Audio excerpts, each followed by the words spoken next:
Rabotai, we must understand something that's very, very important. That is, we're in the topic of Simcha. That's what we're in the topic of. Now, part of the Simcha is a person has to understand the Simcha could be always got to be in a good term and not in a negative term. What do I mean by that? Sometimes a person has a competitor, right? Let's say you have a competitor. They're both Jewish people, both good people. You're Jewish, he's Jewish. You're both good people. You both. Everything is the same. Now he's selling. Let's say you're selling socks and he's selling socks. Yeah.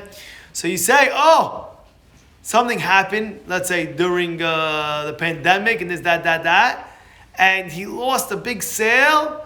And now you see he's going out of business. Now you're happy. Wow, look, I'm so happy he's going out of business. Now I'm going to be the only one that's going to be around that I can sell. This, he writes, is not a proper simcha. We're not supposed to be happy in that. You're not supposed to be happy. You're supposed to feel the person like, oh, I feel bad. You know, sometimes a person, think about it, he has a competitor. Well, how would you do it? You have a competitor, he's selling a certain item, and all of a sudden your competitor is losing. I'm so happy. Oh, wow, look, he lost. I'll be the one that thing. So the person has to be, in that situation, you have to feel bad. You don't have to feel that. You have to feel bad for the guy, and that's a wrong channel of being simcha in that situation. You understand? Which is a very important point. You know, Adrabah, sometimes if a person's on a higher level of emunah, you say to yourself, not only is he down, I'm going to go help the fellow. And we know there was a famous story about Mahadran and Klein's. You know, Mahadran is in ice cream. They have company. But one time there was a very big story in town how there was electric, there was a blackout, and all the electric went out. It's a true story. It happened a few years back.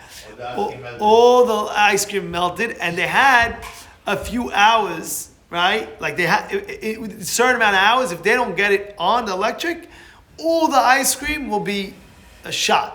Think about it, how much tons of ice cream could be lost. A lot of money being thrown in the garbage. You know, what are you going to do? It's gonna melt, and then once it melts, everything is gone.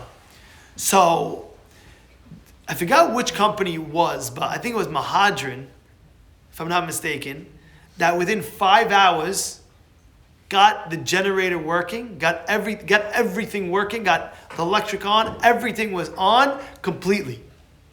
Klein's, if I'm mistaken, with one of the other ones, but let's say Klein's, it was very, very almost like they called up the electric company. They said, you won't get it for another 2 days. So now all their business is shot. All the money is shot. So I heard the other company called up and told the client, said, listen, you know what? Bring in all your stuff so it doesn't melt. We have room. We'll make room in our freezers so we can save all your frozen goods. That's that's something you have to have. Like how do you say? You have to have like courage. You have to be courageous. You have to be like a proactive person where in this situation, you have to understand that you have to be the person thinking outside the box. It's not just about money. It's about, money is great, but at the end of the day, helping is even better. They say one of the most selfish things that you can do is help another person. You heard that one before? One of the most selfish things that you can do is help another person. Why is it selfish? Because you have that benefit that you helped. You see, when a person on his deathbed after 120 years, when he's leaving this world, and he looks back, if he was a helpful person in his life, he looks back and he feels so accomplished. Oh, I helped that person. Maybe right now he might not feel it. But at the end, when he's leaving the world, he'll look back and he'll be happy. Oh, I know I helped that person and I helped that person out, I helped that person out, I helped that person out. And you feel good. You look back, not now, maybe in a few years and this, that, and you're like, what I leave behind? Of course, you left the torah, mitzvah, everything like that, but what I leave behind? Say, oh, I left the help that I did for others. And that's really, really the greatest simcha that we can have.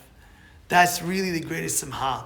Like it says by the Rambam, he brings down a person has, let's say, a certain amount of money, let's say $10,000, whatever, certain thing, and he's providing mishloach manot for his Purim or Seudah for his Purim and Matanav Yonim. He says, designate the most as you can to help out the poor, because when you help out the poor, there's no greater simcha than helping out, And this is really, really, really, you have to understand. It's really, really, and by the way, it's nature of the human being.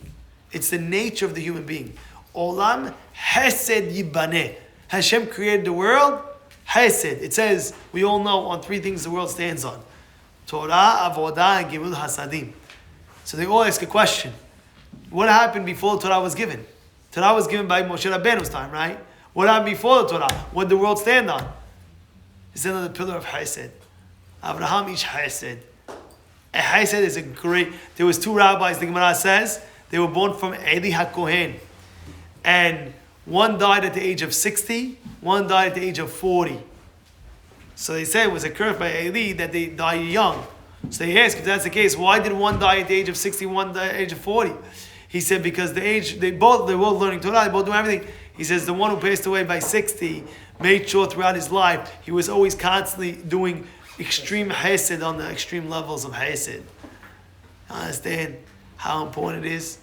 You understand? Yeah, life is, live it right, ride the waves that come on. I love life. It really is full of challenges, and that's really the fun of life. Life is like a box of chocolates. You ever see a box of chocolates? You know what I'm talking about? Sometimes you don't know what it is. You don't have the menu in front of you. You come into somebody's house, you see all different types of chocolates, right? And you don't know the filling of it. One has cookie cream inside, and one has lotus, and one has peanut butter, and you never know what you're gonna get.